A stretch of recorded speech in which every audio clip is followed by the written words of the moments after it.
Lesson 714 is about using symmetry to study polygons.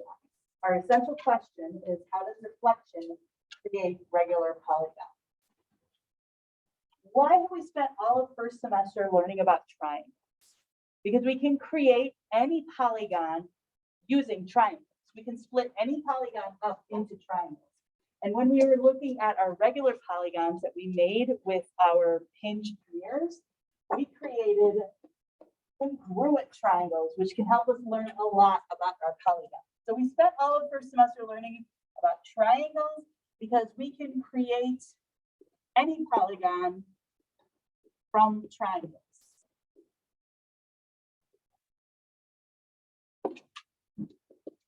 And using what we know about triangles, we can learn a lot about our different polygons.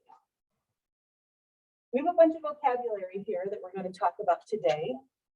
Our first vocabulary word is a review for you, and it is the word parallel. Parallel talks about lines that do not intersect. So in this diagram here, I can tell that those two lines are parallel because of those arrow markings on the lines. That tells me that my lines never cross, they're parallel. The symbol for parallel is basically two parallel lines, just like that.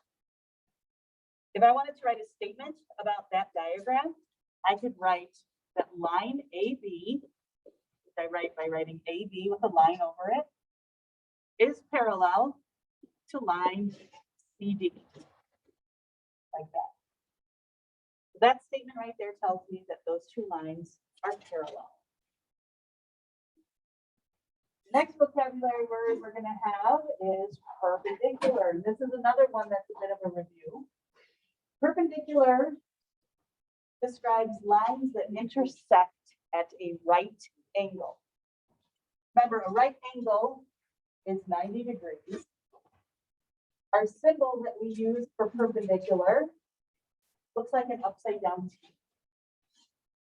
In my diagram, I can tell that those two lines are perpendicular because of that little square right there. Whenever you see that square, you know that those two lines are perpendicular. They meet at a right angle. And again, I can write a statement about this diagram by writing line AD is perpendicular to line CB. We've learned about parallel and perpendicular lines before. We're going to be learning a lot about how different quadrilaterals have parallel sides and perpendicular sides and maybe perpendicular diagonals. Here's a newer vocabulary word for you. It is the word bisect. Word bisect means to cut an angle or line segment into two equal halves.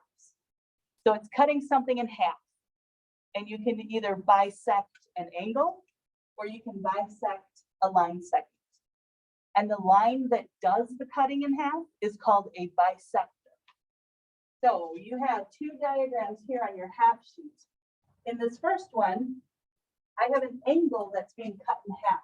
And I know that it's cut in half because those two angles are marked as being equal to each other.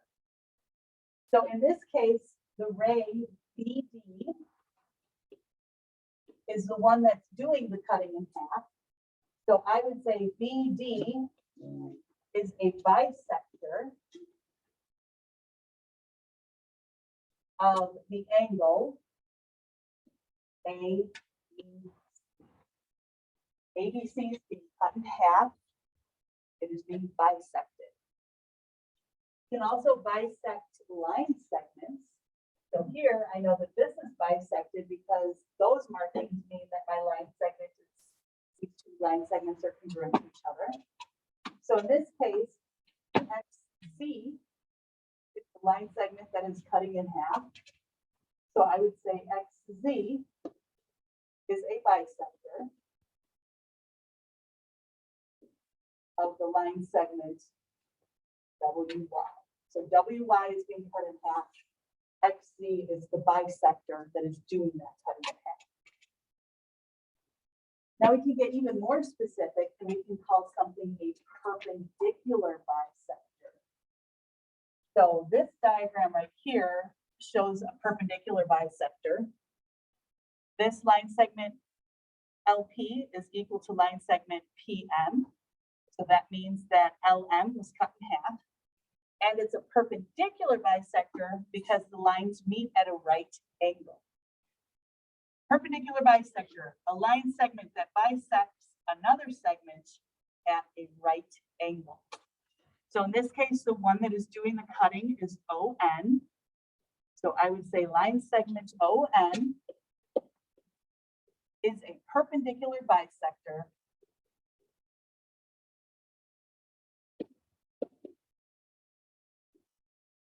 of line segment LM. Because LM is being cut in half, and the line that's cutting it in half meets it at a right angle. They're perpendicular.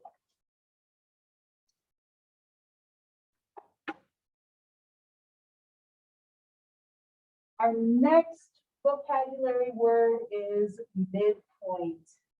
Midpoint is the point that is halfway from, or halfway across a line segment. It's the same distance each time. So if I was looking at that diagram there, my perpendicular bisect diagram, the point P would be the midpoint up there. It's the same distance from P to L as from P to N. That makes it a midpoint. So it's just kind of the halfway point of a line segment. Next up, we have diagonal.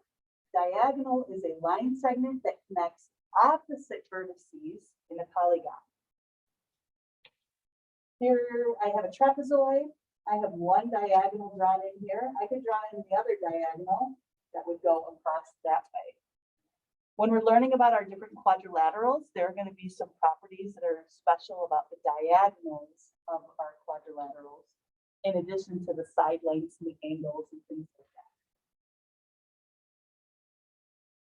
that. Okay, so chapter 7, we are learning all about quadrilaterals. And every quadrilateral has a definition, but then it also has other things that are true about it. So I want to make sure that you guys understand the difference between what is the definition of a quadrilateral and what is what we call the properties, which are other things that are true. So the definition of any polygon is the least amount of information needed to identify a shape. So for example, in our hinged mirror activity, we created a rhombus. The definition of a rhombus is a quadrilateral with 4 congruent sides.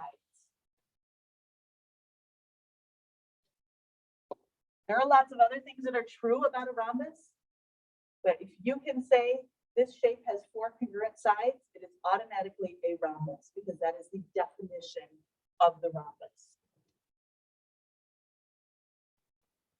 So then that leads us to properties. Properties are other facts that are true about a shape that aren't part of the definition.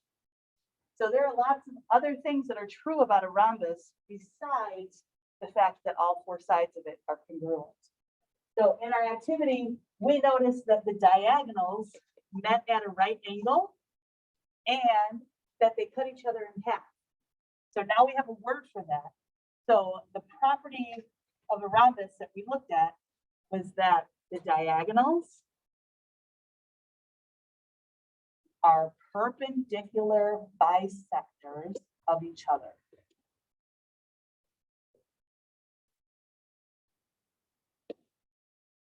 They cut each other in half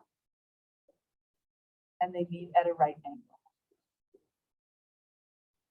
That would be considered a property. It's not part of the definition, but it is something that is true.